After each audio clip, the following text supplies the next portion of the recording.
Welcome to lesson number 3. In this lesson, we're going to talk about words versus lexical words. Definiteness, definiteness in Biblical Hebrew, the article a with a dagesh, and inseparable prepositions, as well as the verb conjunction.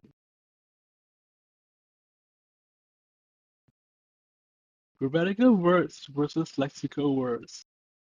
All items within the lexicon of a language can be separated into one or two categories: grammatical words and lexical words. Grammatical words are words that do not carry semantic content, but rather they signal grammatical relationships. For instance, conjunctions signal the syntactic relationship between clauses, phrases, and words. However, conjunctions do not have meaning apart from the relationship they signal. In other words, grammatical words do not refer to something in the real world. Other examples are pronouns, prepositions, and articles. Lexical words, by contrast, do carry semantic content. Nouns, adjectives, verbs are lexical words because they refer to people, places, things, qualities, and actions. We're also going to take a look at definiteness. A basic classification of nouns is whether they are definite or not. Definiteness is a grammatical category like gender, number, or tense that represents a noun's identifiability. When a noun is definite, the item to which it refers is identifiable by a listener or reader. Consider the following English example. I want to buy the book. So the definite noun phrase, the book, signals to the reader that the real world referent, which is the precise book, should be identifiable by the reader or listener. However, when a noun phrase is not definite, as below, is referent, that of the phrase a book is unidentifiable until it is identified by a sign or description. For instance, I want to buy a book. So language can express and use definiteness differently. For instance, in some languages, noun phrases referring to specific items are definite, such as in Biblical Hebrew, whereas in other languages, specific unidentifiable noun phrases are indefinite, as in English. So in the following phrase, just as a man flees from the lion and the bear meets him, and he enters the house and leans his hands upon the wall, and the snake bites him. Amos chapter 5, verse 19. So we're going to learn how to identify the word the, which signifies definiteness in Biblical Hebrew, in just a little moment. In Amos 5:19, the noun phrases the lion, the bear, and the house, the wall, the snake denote an arbitrary member of the class described by each one. In Biblical Hebrew, such noun phrases are often definite, whereas in English, such noun phrases are overwhelmingly indefinite. So we can compare the English translation given above with the English translation given below for the new, revised standard version. As if someone fled from a lion and was met by a bear, or went into the house and rested a hand against the wall and was beaten by a snake. While definiteness in Biblical Hebrew and definiteness in English often correspond, we find that this is not always the case. Let's take a look at definiteness in Biblical Hebrew. Definiteness, like other grammatical categories such as gender, number, tense, and aspect, often takes on a morphological form. This can be accomplished by means of grammatical words referred to as definite and indefinite articles. Some languages have both a definite and indefinite article. So in English, the versus a or an, whereas many others have just one or the other. Biblical Hebrew has only one definite article, which is symbolized by the character A with a patah and a dagesh. However, noun phrases in Biblical Hebrew are also marked as definite by other means. Let's take a look. So, in Biblical Hebrew, nouns are marked as definite in one of four ways. If it is inherently definite, for example, names, abilities, and pronouns, such as David, Elohim, Ani. So David means David, Elohim means God, Ani means I. They are definite because it refers to the specific person David, it refers to a specific God, and it refers to a specific person I. So if the article is prefixed to the pronoun the heart, which we can see here is indicated by the he with a patah and a dagesh, it means the heart. Ha left. Ha means the, left means heart. If it is in a construct relationship with a definite noun, the word of the king. For instance, we can see the word Devar HaMelech.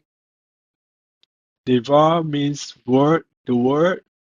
HaMelech means the king.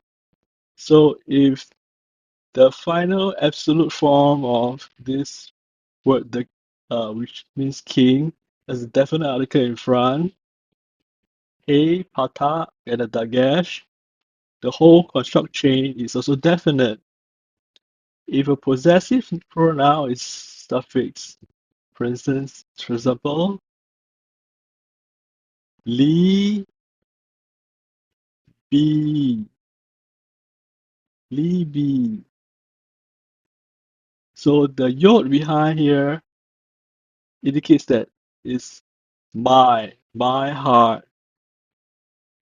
The whole possessive pronoun is prefixed this way. It's also definite. So nouns may only be marked as definite in one of these ways. Typical Hebrew nouns may not be doubly marked for definiteness. In other words, inherently definite nouns, nouns in construct, or nouns in prefixes cannot take on the article since they are already definite. The only exceptions are those few proper inherently definite nouns whose origins are common nouns, such as Ha Elohim, God, Ha Elohim, God. So let's take a look at more information. Let's take a look at the article, which indicates definiteness, which is a hey with a patah and a dagesh. The definite article takes the form of hey with a patah prefix to the word it modifies and a dagesh hazah in the first letter of the modified word. So reading from right to left, the wilderness in Hebrew would be ha, sorry, the letter hey, the letter hey with patah is pronounced as ha, ha with a dagesh plus meat m e d with a shava meat bar. So together it will be ha meat bar. However, this basic form might be modified. The form of the article is as follows. So there are a few points that we need to take note of.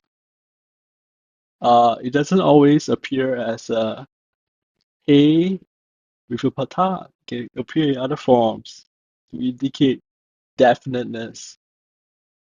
So point number one, the hey with a patah and a dagesh before a non-guttural consonant. For example, it could appear as Jesus, the horse. Or number two, it could appear as a hey, the letter hey with a kametz, usually before ayin, aleph, ayin, or resh. For example, in harosh, meaning the head. Number three, it could appear as hey, the letter hey with a patah, also pronounced as ha, usually before the letter hey or head. For example, the temple, ha, hey, cow.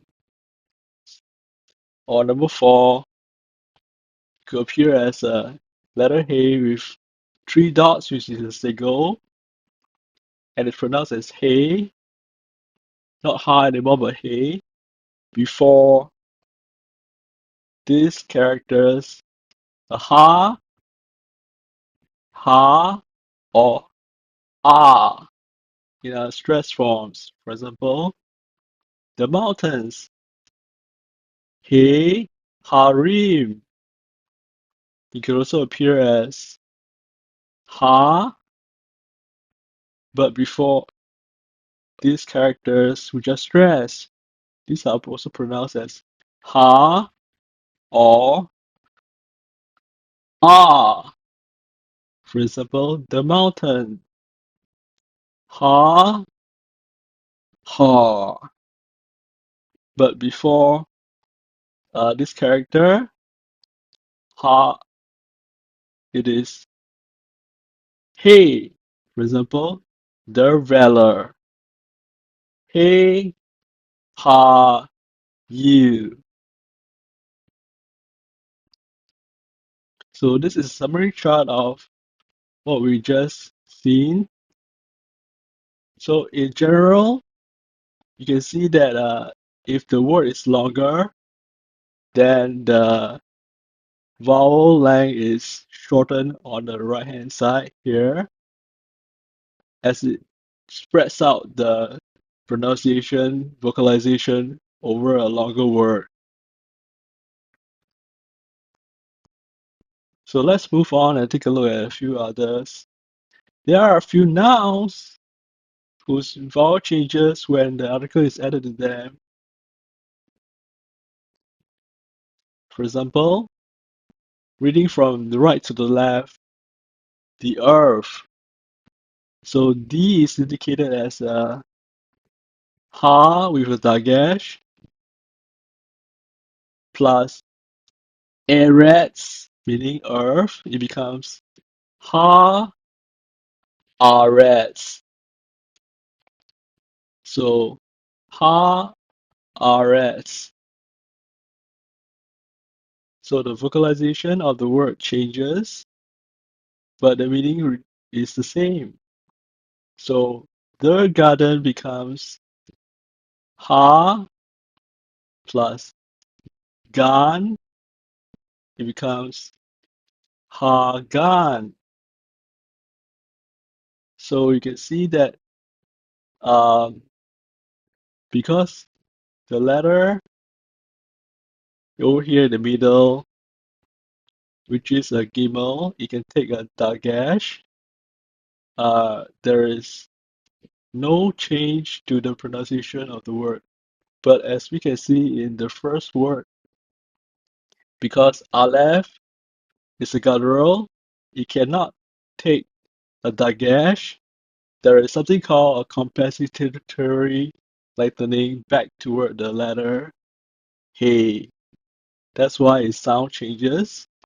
So the third example, the people, ha,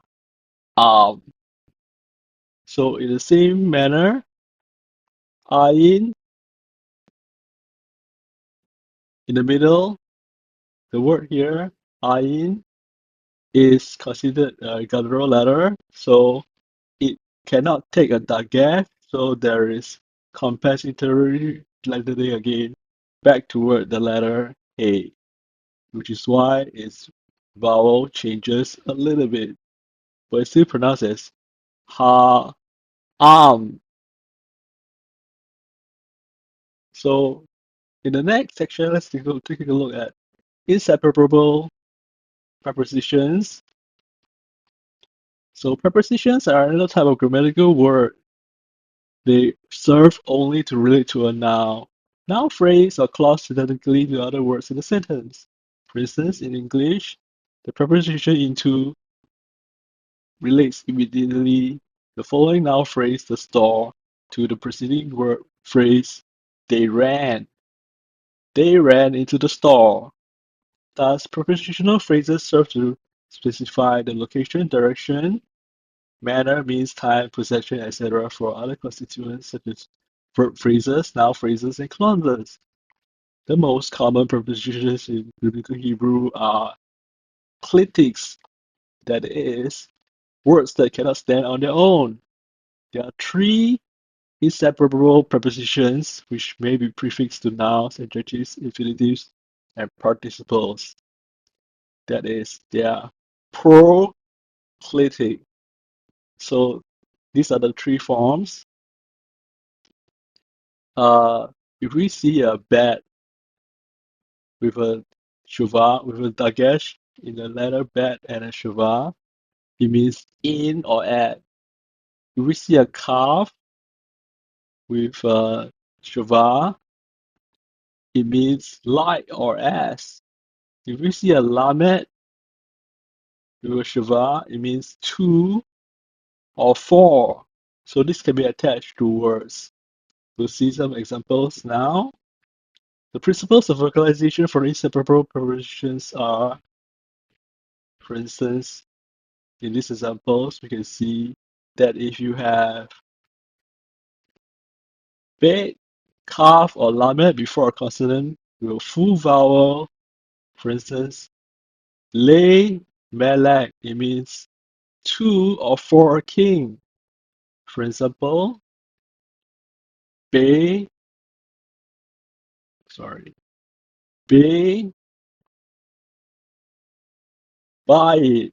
It means in or at a house. So if you see these three letters before a consonant with simple shuva, it means, for instance, according to a covenant, be reads.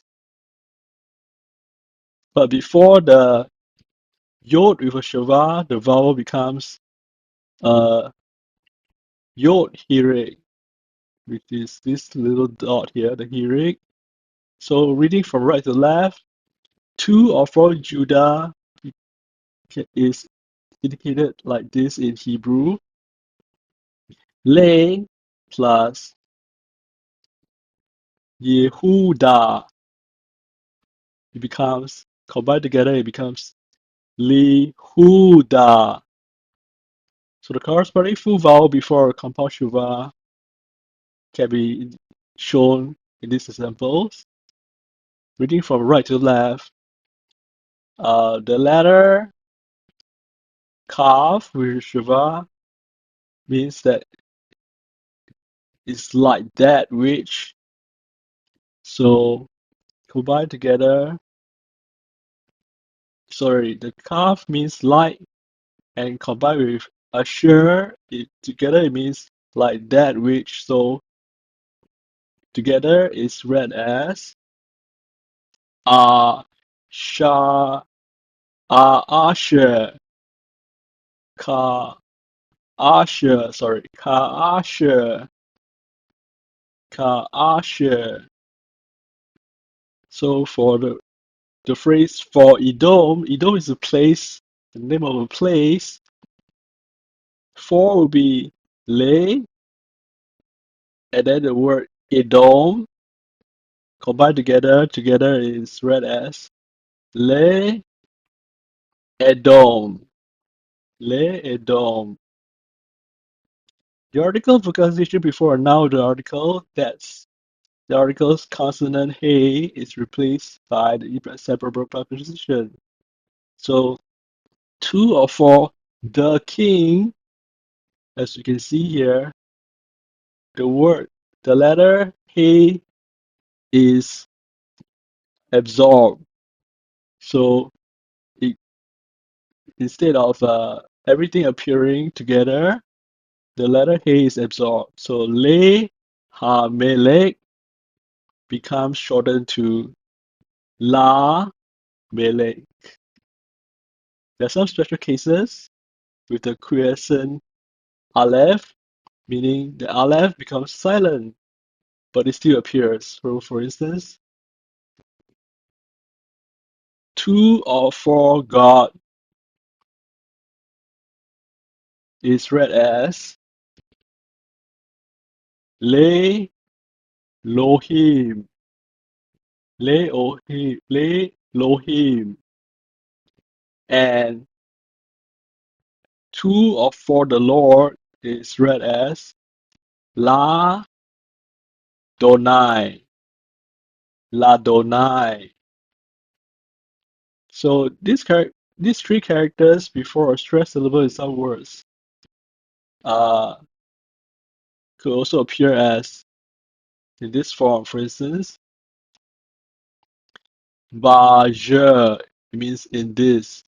Ba je. Okay, let's take a look at another preposition, which is mean. Mean means from, and it's mostly written as a separate word. In most cases, it is connected to the noun with a marquette. This is its usual form before a noun with an article. For example, from the king. Mean Hamelech. The preposition mean may also be inseparable. In this case, the vocalization is mean. Before non-gutturals, there is assimilation of noon into the following consonant is marked by a dagesh, hazah. So, reading from right to left, from there, if we combine mean with the word sham, it becomes misham, misham, because the noon has been assimilated. But before the yod and the shava, the vowel becomes a yod with a hearing, which is this dot here. It's called a hearing.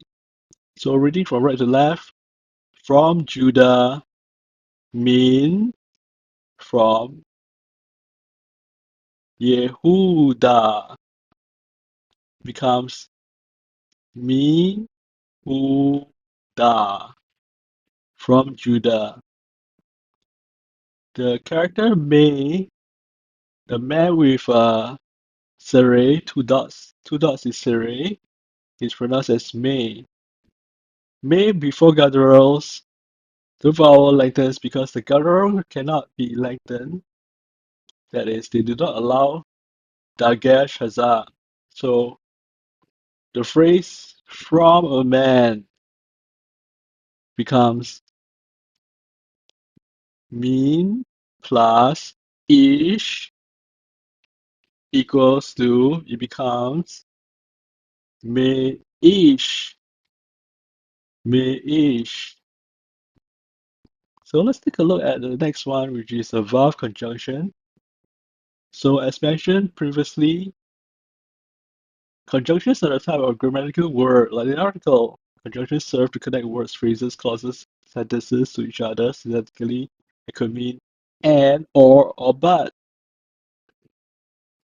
So the basic Hebrew conjunction and is the most frequent word in the Hebrew Bible, and is the verb conjunction. Like the article has inseparable prepositions is attached to the front of a word. The verb has 2 functions. It connects words and phrases together, signaling a coordinating relationship. It can be translated with and, or but. So in this example, the people and the king. we can see that in Hebrew is presented as ha am ve ha melech.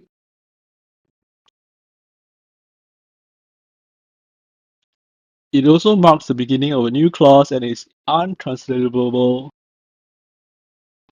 For instance, in this phrase, and God said, let there be light in Genesis 1:3.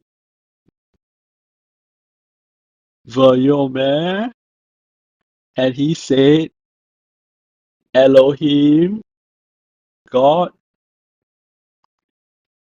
Vahi, there is, or there will be, or light. The vocalization of the verb conjunction is ve, which is the verb with a shava normally. For example, in the word David, ve David, we note that the definite article remains when the conjunction is added. And also in this example, ve ha-ish, and the man. It could also appear as a verb with a hirik before yod hirik. Yod with a shava, sorry. For example, in this and Judah phrase, we see that ve plus Yehuda becomes V Huda with the corresponding full vowel before compound shava. It becomes, reading from right to left, and I va ani, and in this another example, and Edom ve Edom. So there are different forms that the letter vav can appear in Biblical Hebrew. Let's take a look at some more examples. So before these three letters, which can be memorized grammatically as BMP or bump, Shivaru, it becomes U. So the vav with a dot in it is pronounced as U. For example, example 1 here, and a house, ve plus bai becomes U bai, and a face, ve plus panim becomes U fanim. Notice that the dot inside the pay has disappeared. And another example, from Judah, ve plus mihuda, mihuda becomes u mihuda. And in the example, and great things, ve ge gedolim becomes u u dolim, u dolim. Please note that this is the only case in which a vowel begins with a syllable. So there are also some special cases with a quiescent aleph. For example, in the phrase "and God," in Biblical Hebrew is presented as Ve Lohim. The aleph is silent, and in the phrase "and the Lord" is presented in Biblical Hebrew as Va Donai, with the aleph being silent. Occasionally, before a stressed syllable, it becomes Va, and emptiness. va, vo, who, va, vo, who. Finally, let's take a look at some useful vocabulary. So, beginning on the left, let's take a look at the first word on the top left. Ah, dawn. Ah, dawn. It means master or lord. The second word means there isn't or there aren't. Ah, yin. Or it can also be presented as a mm, in the construct form with a dash. The third word is be, which means in, at, or with, or by. The fourth word is way or road. Direct, direct. The fourth word is the definite article ha, which is indicated by the letter he with a patah at the bottom and a dagesh. And the next word is the conjunction and ve, ve. The next one is like or as, be, be. The next one is to or for, lay, lay. The next word on the right is heart, mind. It's a masculine noun. It's pronounced as lev, or it can also appear in this form, levav, levav. The next word means from or more than. Oh, sorry. In plural, heart is libot, libot.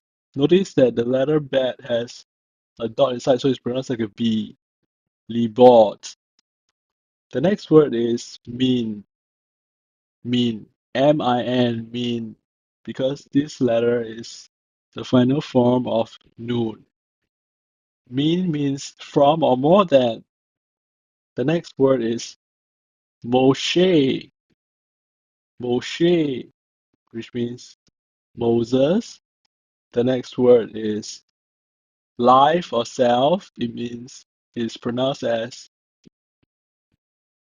Nephesh, Nephesh. The next one is servant. It's pronounced as Eved, Eved. The next word is there. It's pronounced in Hebrew is as Sham, Sham. And finally, the word year is a feminine noun. It's pronounced as Shana, Shana. In plural form is Shanim, Shanim. Thank you very much for watching this. Shalom, and may we be blessed by the learning of the language of God.